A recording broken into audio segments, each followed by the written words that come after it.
তো গাইজ আমি কিছুদিন আগে 3টা কৌটা মাটির নিচে রেখেছিলাম এবং সেখানে আমার 10 টাকা করে রাখা ছিল এবং আমি তোমাদের বলেছিলাম 7 দিন পর যদি সেই টাকাটা তোলা যায় তাহলে কিরকম অবস্থায় থাকবে। তো আজ সেই সময়টা চলে এসেছে। আমি দেখবো মাটি ঘুরে টাকাগুলো কিরকম অবস্থায় রয়েছে। আর এইদিকে দেখো আমি যে সুতোগুলো প্রত্যেকটা জায়গায় বাঁধিয়ে রেখেছি এবং এই সুতোটা দেখলে পরে আমি বুঝতে পারবো এখানে আমার টাকা রয়েছে। তো এখন আমি আমার প্রথম কৌটাটা বের করার জন্য মাটি ঘুরে নিচ্ছি। তো ফাইনালি আমি আমার প্রথম কৌটাটা মাটি থেকে বের করে নিলাম। এবার আমি আমার দ্বিতীয় কৌটাটা মাটি থেকে বের করব।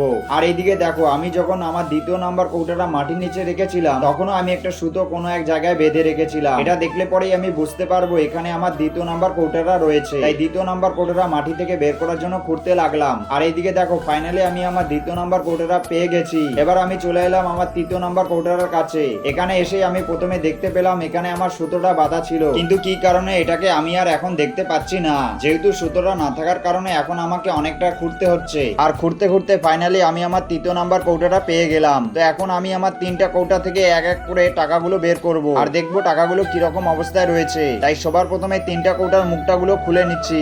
আর এইদিকে টাকাগুলো দেখো যেরকম ভাবে কাগজে ভাঁজ করে রেখেছিলাম সেরকম ভাবেই রয়েছে। এবার আমি এই কাগজের ভাঁজগুলো থেকে টাকাগুলো বের করব। কাগজের ভাঁজগুলো খুলতেই দেখি একটা 10 টাকার নোট কিছুদিন গেলে পরেই নষ্ট হয়ে যাবে। বাকি 2টা নোট কিন্তু ভালোই ছিল। তো হে বন্ধুরা, ভিডিওটা যদি ভালো লেগে থাকে তাহলে লাইক শেয়ার কমেন্ট করে সাবস্ক্রাইব করে দিও। টাটা।